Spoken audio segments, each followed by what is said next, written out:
اعوذ باللہ من الشیطان الرجیم بسم اللہ الرحمن الرحیم۔ آج آپ حضرات کے سامنے میں سورۃ تیسرے سپارے کا خلاصہ آپ حضرات کے سامنے پیش کروں گا۔ یاد رکھیں دوسرے سپارے کے آخر میں اللہ رب العزت نے حضرت داؤد علیہ السلام طالوت اور جالوت کا واقعہ بیان کیا تھا، اور اللہ تعالیٰ نے حضرت داؤد علیہ السلام کو فضیلت عطا فرمائی اور اپنا نبی بنایا۔ تو تیسرے سپارے کے شروع میں اللہ رب العزت نے فرمایا تلک الرسل فضلنا بعضهم علی بعض، کہ ہم نے ان نبیوں میں سے ہر ایک کو الگ الگ مقام اور مرتبہ دیا، فضیلت عطا فرمائی ہے، اور ان میں سے بعض ایسے ہیں منہم من کلم اللہ، کہ اللہ نے ان سے بات کی، ورفع بعضهم درجات، اور پھر ہم نے ان کے درجات کو بلندیاں عطا فرمائی ہیں۔ وآتینا عیسی ابن مریم البینات، جیسے عیسیٰ ابن مریم کو ہم نے دلائل عطا فرمائے، وأیدناہ بروح القدس، اور پھر ہم نے ان کو طاقت عطا فرمائی جبریل امین کے ذریعے سے۔ اور اس کے بعد فرمایا کہ انبیاء کے جانے کے بعد جو اختلافات ہوئے قوموں کے اندر، لوگ آپس میں لڑے جھگڑے، اس کا مطلب یہ نہیں ہے کہ وہ انبیاء کی تعلیمات کے اندر جو ہے نا جی کوئی کمی کوتاہی تھی، بلکہ وہ جو لڑے ہیں وَلَوْ شَاءَ اللَّهُ مَا اقْتَتَلَ الَّذِينَ مِن بَعْدِهِم مِّن بَعْدِ مَا جَاءَتْهُمُ الْبَيِّنَاتُ وَلَٰكِنِ اخْتَلَفُوا، اپنے اختلاف کی وجہ سے، ہٹ دھرمی کی وجہ سے، کفر کی وجہ سے، ظلم اور عناد کی وجہ سے وہ لڑے ہیں، باقی انبیاء کی تعلیمات کے اندر کوئی کمی کوتاہی نہیں تھی۔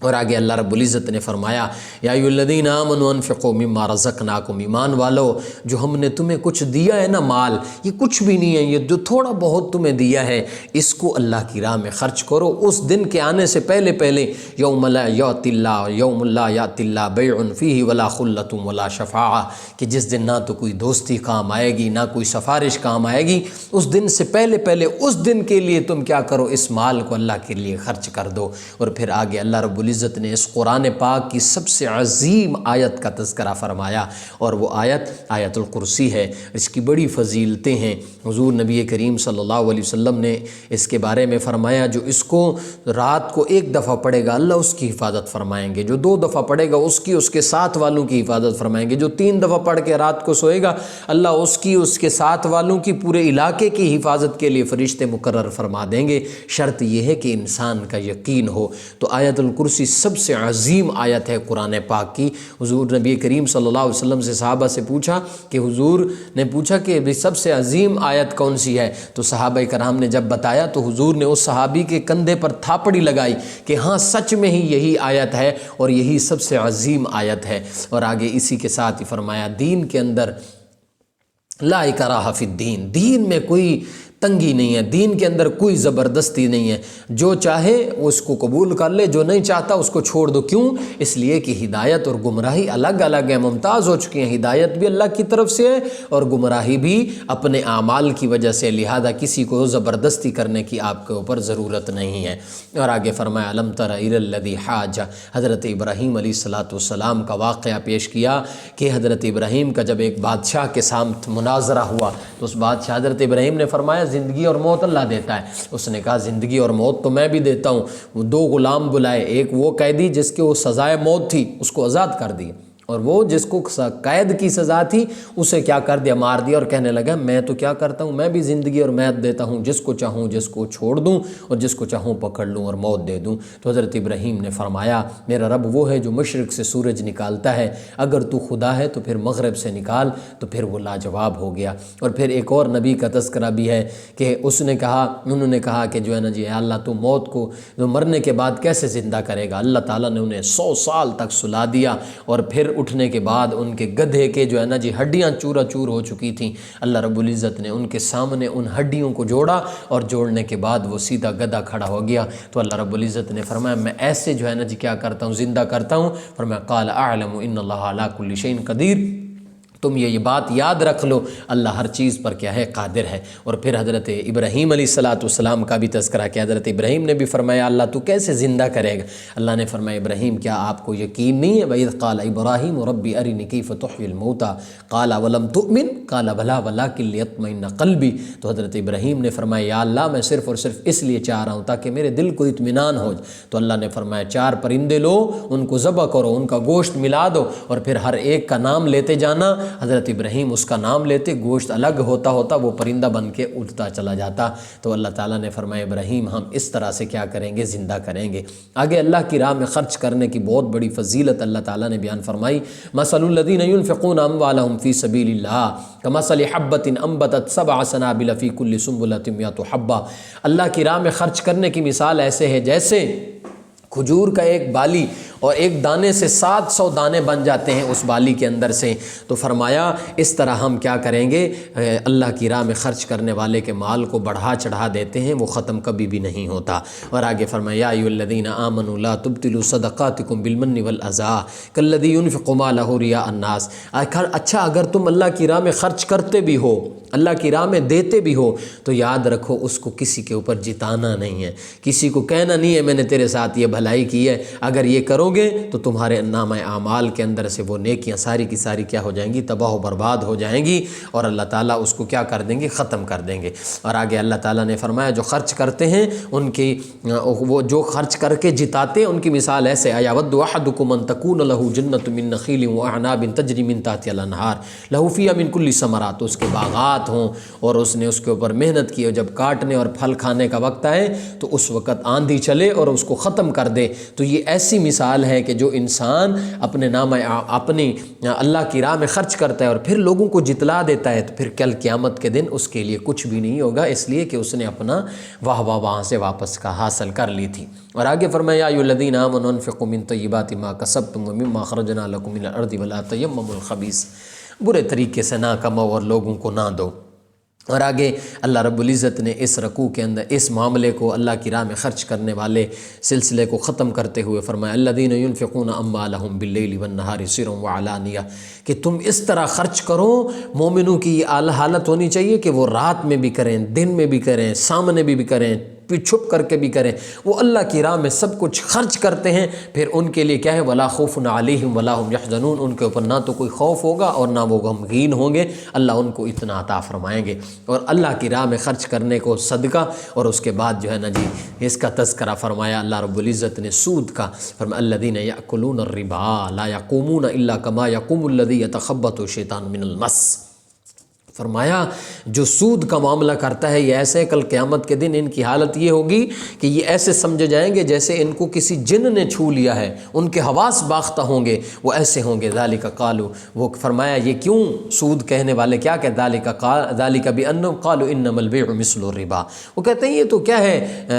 کام تجارت کی طرح ہے۔ تو اللہ تعالیٰ نے فرمایا نہیں، جو میں حلال کہتا ہوں وہ حلال ہے، جس کو میں حرام کہہ دیتا ہوں وہ حرام ہے، آگے اس بات کو چھوڑ دو کہ وہ کیا ہے۔ تو آگے اللہ رب العزت نے فرمایا یاد رکھو یمحق اللہ الربا ویربی الصدقات، نیکیوں کو جو ہے نا کیا کر دیتا ہے، سود ختم کر دیتا ہے، اور صدقہ و خیرات نیکیوں کو بڑھا دیتے ہیں۔ صدقہ خیرات کرو، اور فرمایا جو صدقہ خیرات کرنے والے ہیں یا ایھا الذین آمنوا اتقوا اللہ وذروا ما بقی من الربا ان کنتم مؤمنین، اگر ان سے ہو گیا ہے اس کو پچھلے کو اللہ تعالیٰ کیا کر دیں گے، معاف کر دیں گے، اگر یہ سود کو اب چھوڑ دیں۔ اگر یہ نہیں چھوڑیں گے تو اللہ تعالیٰ ان سے کیا کریں گے، بدلہ لیں گے۔ اور فرمایا سود کے بارے میں فرمایا یہ اللہ اور اس کے رسول سے جنگ کرنے کا اعلان ہے۔ پھر جو سود کا معاملہ کرتا ہے وہ آ جائے ہم سے جنگ کرے، اور جو اللہ سے جنگ کرے گا وہ کہاں باقی رہے گا۔ اور پھر فرمایا سود کھانے والا اس کا سب سے ادنا گناہ ہے اپنی ماں کے ساتھ 70 مرتبہ منہ کالا کرنا۔ اللہ تعالیٰ ہماری حفاظت فرمائے، اتنے بڑے گناہ سے اللہ ہمیں حفاظت فرمائے۔ اور آگے فرمایا اس پورے قرآن کی سب سے بڑی آیت، پورے قرآن کی سب سے بڑی آیت کہ آیت مداینت جسے کہا جاتا ہے، کہ اللہ رب العزت نے فرمایا کہ جب تم کسی ایک دوسرے کے ساتھ لین دین کا معاملہ کرو، تم ایک دوسرے کے ساتھ کوئی معاملہ لو دو، تو اس کے لیے کیا ہے، یا ایھا الذین آمنوا اذا تداینتم بدین الی اجل مسمی فاکتبوہ، کہ جب کوئی لین دین کرو تو اس وقت تم کیا کر لو، اس معاملات کو لکھ لو، اور لکھ کے اس کو جمع کر لو، اپنے پاس رکھ لو، تاکہ تمہارے پاس کیا ہو، ثبوت کے طور پہ موجود ہو۔ مرد ہوں تو 2 مرد، عورت ہو تو ایک عورت 2 مرد ہونے چاہیے۔ خالی مرد ہوں تو پھر ان کے لیے کیا 2 مردوں کی گواہی کیا ہوگی، قابل قبول ہوگی۔ اللہ تعالیٰ نے فرمایا یہ کیا کر لو، اس کو لکھ لو۔ اور پھر سورۃ بقرہ کے آخر کے اندر اللہ تعالیٰ نے فرمایا للہ ما فی السماوات و ما فی الارض وان تبدوا ما فی انفسکم او تخفوہ یحاسبکم بہ اللہ، اللہ ہی کے لیے جو کچھ آسمان میں ہے، زمین میں ہے، تم جو کچھ بھی کرتے ہو اللہ تعالیٰ اس کو جانتا ہے۔ اور پھر یہودیوں کی عادت تھی کہ وہ کیا کچھ اور طریقے سے آیا آیت بولتے تھے اللہ تعالیٰ نے فرمایا آج کے بعد تم نے یہ کہنا ان نسینا او اخطانا ربنا ولا تحمل لا یکلف اللہ نفسا الا وسعها لها ما کسبت وعلیہا ما اکتسبت۔ میرے رب ہمیں کبھی بھی اس بات کا مکلف نہ، اللہ نے فرمایا ہم کسی کو اس سے زیادہ کا مکلف نہیں بناتے، جتنی اس کے اندر طاقت ہوتی ہے اس کو اتنا مکلف بناتے ہیں۔ اور آگے فرمایا یہ دعا کرو اے ہمارے رب لا تحمل علینا اصرا کما حملته علی الذین من قبلنا، جس طرح تو نے دوسروں کے اوپر بوجھ اور امتحان ڈالا ہم سے پہلی امتوں کے اوپر، اس طرح ہمارے اوپر نہ ڈالنا۔ ولا تحملنا ما لا طاقت لنا بھی، اے ہمارے رب ہمیں اپنی طاقت سے زیادہ کا حامل نہ ٹھہرانا۔ واعف عنا، ہمیں معاف فرما، واغفر لنا، ہماری بخشش فرما، ورحمنا، ہم پر رحم فرما، انت مولانا فانصرنا علی القوم الکافرین، تو ہمارا مولا ہے اور کافروں کے خلاف ہماری مدد فرما۔ یہ تو سورۃ بقرہ مکمل ہوئی۔ آگے شروع ہوتی ہے سورۃ آل عمران، جہاں پہ سورۃ آل عمران کا ایک شان نزول ہے کہ عیسائیوں کا ایک گروہ نجران سے حضور نبی کریم صلی اللہ علیہ وسلم کے پاس آیا، حضور نے ان کا بڑا استقبال کیا اور ان کو جو ہے نا مسجد نبوی میں ٹھہرنے کی جگہ دی حضور نبی کریم صلی اللہ علیہ وسلم نے، اور وہ بڑے لوگوں پر مشتمل، اور اس کے اندر اس کے کچھ لوگ ایسے تھے کہ جو ان سب کے سردار تھے، ان کو ٹھہرنے کی جگہ دی، ان کی دین کے مذہب کے مطابق ان کو عبادت کرنے کی یہ دی۔ لیکن ان لوگوں نے حضور نبی کریم صلی اللہ علیہ وسلم سے مناظرہ کیا کہ جو ہے نا جی حضرت عیسیٰ علیہ السلام اللہ کے بیٹے ہیں، تو اللہ تعالیٰ حضرت محمد مصطفیٰ صلی اللہ علیہ وسلم نے فرمایا اللہ کی کوئی اولاد نہیں۔ حضور صلی اللہ علیہ وسلم نے ان کو دلائل دیے کہ اللہ وحدہ لا شریک ہے، اس کا کوئی اولاد نہیں ہے۔ تو ان لوگوں نے کیا کیا، یہ دعویٰ کیا، تو وہ جب اس بات پر نہ آئے تو حضور نبی کریم صلی اللہ علیہ وسلم نے ان سے مباہلہ کا کہا کہ مباہلہ کے لیے کل تیار ہو جاؤ۔ اور مباہلہ کیا ہوتا ہے؟ جب دلائل سے بات نہ مانی جائے تو پھر مباہلہ کے من و عن اب ہم شریک ہوتے ہیں۔ تو حضور نبی کریم صلی اللہ علیہ وسلم اگلے دن حضرت فاطمہ، حضرت حسن حسین کو لے کر کے، حضرت علی کو لے کر کے جب آئے نجران کے عیسائیوں کے پاس، تو حضور صلی اللہ علیہ وسلم نے فرمایا چلو جی اب آ جاؤ۔ تو ان نجرانیوں نے، ان عیسائیوں نے کیا کہا آپس میں، ان خوبصورت چہروں کو دیکھ کر کے کیا کہا کہ ہم مباہلہ نہیں کرتے۔ تو حضور نبی کریم صلی اللہ علیہ وسلم نے فرمایا اللہ کی قسم اگر یہ مباہلہ کرتے تو میں دیکھ رہا تھا اللہ کا عذاب ان کے سروں پر منڈلا رہا تھا، اور ان کی وادی میں اللہ آگ لگا دیتے اور اللہ تعالیٰ ان کو نیست و نابود کر دیتے۔ تو یہ تو اس واقعہ ہے، اس کا یعنی پوری تفصیل کے ساتھ اللہ کے نبی صلی اللہ علیہ وسلم کے اوپر اللہ تعالیٰ نے بیان فرمایا ہے۔ اور اللہ تعالیٰ نے فرمایا زُيِّنَ لِلنَّاسِ حُبُّ الشَّهَوَاتِ مِنَ النِّسَاءِ وَالْبَنِينَ وَالْقَنَاطِرِ الْمُقَنطَرَةِ مِنَ الذَّهَبِ وَالْفِضَّةِ وَالْخَيْلِ الْمُسَوَّمَةِ وَالْأَنْعَامِ وَالْحَرْثِ، کہ اللہ تعالیٰ نے لوگ کیا کرتے ہیں جی اپنی شہوات کو پورا کرنے کے لیے، عورتیں مرد، کہ یعنی کافروں کی عادت ہے کہ وہ کیا کرتے ہیں ان چیزوں کے ذریعے سے مسلمانوں کو گمراہ کرتے ہیں۔ تو فرمایا ایسا نہیں کرنا چاہیے۔ اور پھر آگے اللہ رب العزت نے اس کے اندر فرمایا کل ان تخفوا ما فی صدورکم او تبدوہ یعلمہ اللہ، جو تم چھپاتے ہو اپنے ذہنوں میں، اپنے دلوں میں، اپنے سینوں میں، یاد رکھو اللہ تعالیٰ اس کو جانتے ہیں۔ ویعلم ما فی السماوات و ما فی الارض، جو کچھ آسمان اور زمین میں اللہ اس سب کو جانتا ہے۔ واللہ علی کل شیء قدیر، اللہ تعالیٰ ہر چیز پر کیا ہے؟ قادر ہے۔ اور آگے فرمایا کل ان کنتم تحبون اللہ فاتبعونی یحببکم اللہ، لوگو اگر تم اللہ تعالیٰ سے کی عبادت کرتے ہو، اللہ تعالیٰ سے محبت کرنا چاہتے ہو، تو فرمایا اگر تم مجھ سے محبت کرنا چاہتے ہو، اللہ تعالیٰ کی فرما برداری کرو گے تو اللہ کی فرما برداری کے ساتھ میری بھی فرما برداری ہو جائے گی۔ اور اگر تم یہ دعویٰ کرتے ہو کہ ہم نبی صلی اللہ علیہ وسلم سے محبت کرتے ہیں، تو پھر تمہارے اوپر ضروری ہے کہ تم کیا کرو؟ اللہ کی محبت حاصل کرنے کے لیے میری اتباع کرو۔ جب تم میری اتباع کرو گے تو اللہ بھی تم سے محبت کرے گا، یغفر لکم ذنوبکم، اور اللہ تمہاری بخشش بھی کرے گا، تمہارے گناہوں کو بھی معاف فرما دے گا۔ واللہ غفور الرحیم، اللہ بخشنے والا مہربان ہے۔ اور اس کے بعد ایک بہت بڑا واقعہ حضرت ابراہیم، حضرت عیسیٰ علیہ السلام اور آپ کی والدہ حضرت مریم سلام اللہ علیہا کا واقعہ ہے کہ حضرت عمران نے اور ان کی بیوی نے جب منت مانگی کہ یا اللہ ہمیں تو کیا کر بیٹا عطا فرما، تو ہم کیا کریں گے جو ہے نا جی اس بیٹے کو بیت المقدس کی خدمت کے لیے پیش کریں گے۔ اب وہ بیٹی ہو گئی، اور ایسی بیٹی کہ جو کائنات کی عورتوں میں سے عظیم ترین عورت بنی، اور اللہ تعالیٰ نے حضرت مریم علیہ السلام کو دے دیا۔ جب ہوئی تو وہ اللہ تعالیٰ تعالیٰ نے تو انہوں نے پھر ان کو جو ہے نا جی پیش کر دیا خدمت کے لیے، اور پھر خدمت ایسی کہ اللہ تعالیٰ نے حضرت مریم سلام اللہ علیہ کے اوپر بے موسم پھل اتارے، اور انہوں نے جو ہے نا جی پھل اتارے اور پھل کھائے، اور پھر اللہ تعالیٰ نے ان کو خوشخبری دی، وَإِذْ قَالَتِ الْمَلَائِكَةُ يَا مَرْيَمْ إِنَّ اللَّهَ اصْطَفَاكِ وَطَهَّرَكِ وَاصْطَفَاكِ عَلَى نِسَاءِ الْعَالَمِينَ يَا مَرْيَمُ اقْنُتِي لِرَبِّكِ وَاسْجُدِي وَارْكَعِي مَعَ الرَّاكِعِينَ ذَلِكَ مِنْ أَنْبَاءِ الْغَيْبِ نُوحِيهِ إِلَيْكَ۔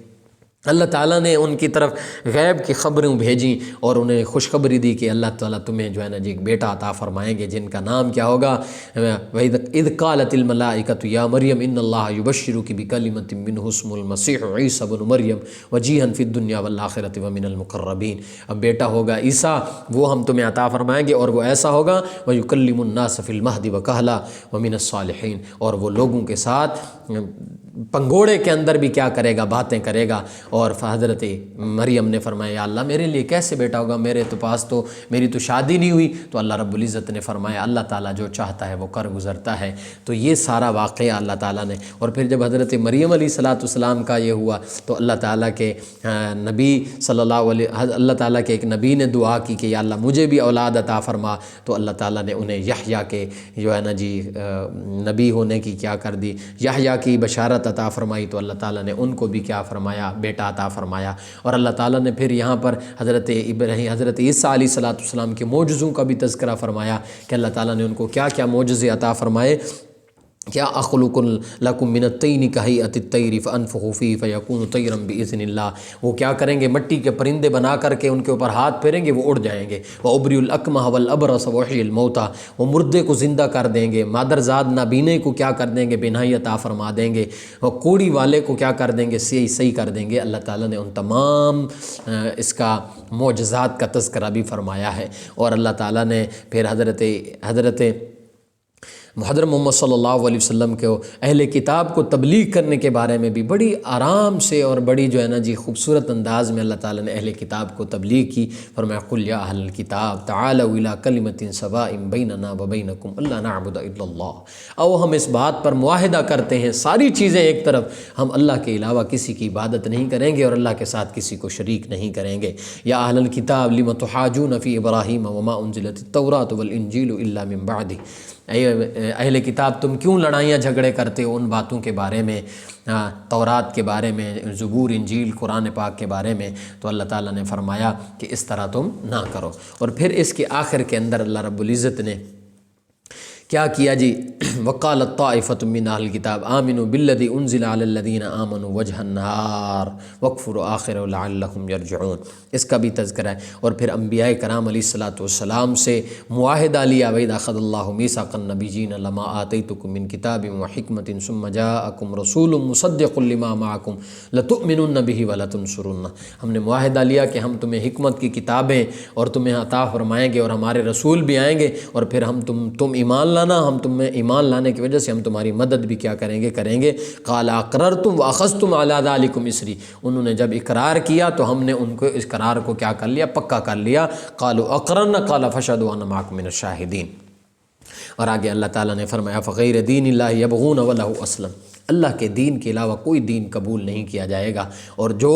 کیا کریں گے اللہ کے دین کے علاوہ کوئی اور دین لے کر کے آئیں گے، فرمایا ومن یبتغ غیر الاسلام دینا فلن یقبل منہ، جو دین اسلام کے علاوہ کوئی اور دین لے کر کے آئے گا تو ہم اس کے دین کو قابل قبول نہیں کریں گے، اس کو قبول نہیں کریں گے، بلکہ ہم اس کو اس کے منہ پر مار دیں گے۔ وہ فی الآخرۃ من الخاسرین، اور وہ آخرت کے اندر خسارہ پانے والے لوگوں میں سے ہوں گے۔ اور آگے اللہ رب العزت نے فرمایا جو مانیں گے بات کو اولئک جزاؤہم ان علیہم لعنت اللہ والملائکۃ والناس اجمعین، جو نہیں مانیں گے ان کے اوپر اللہ کی لعنت ہوگی اور تمام کائنات کے لوگوں کی لعنت ہوگی، لیکن جو مانیں گے وہ کیا کریں گے، لا خالدین فیہا، اور جو نہیں مانیں گے خالدین فیہا لا یخفف عنہم العذاب ولا هم ینظرون۔ اور آگے فرمایا الا الذین تابوا من بعد ذلک واصلحوا فإن اللہ غفور رحیم، جو مانیں گے ان کے لیے کیا ہے، اللہ تعالیٰ ان کی بخشش بھی فرمائیں گے، انہیں معاف بھی فرمائیں گے، اللہ تعالیٰ ان کے ساتھ مہربانیوں والا معاملہ بھی فرمائیں گے۔ یہ تھا چوتھے سپارے کا، تیسرے سپارے کا خلاصہ۔ اللہ تعالیٰ ہمیں عمل کرنے کی توفیق عطا فرمائے۔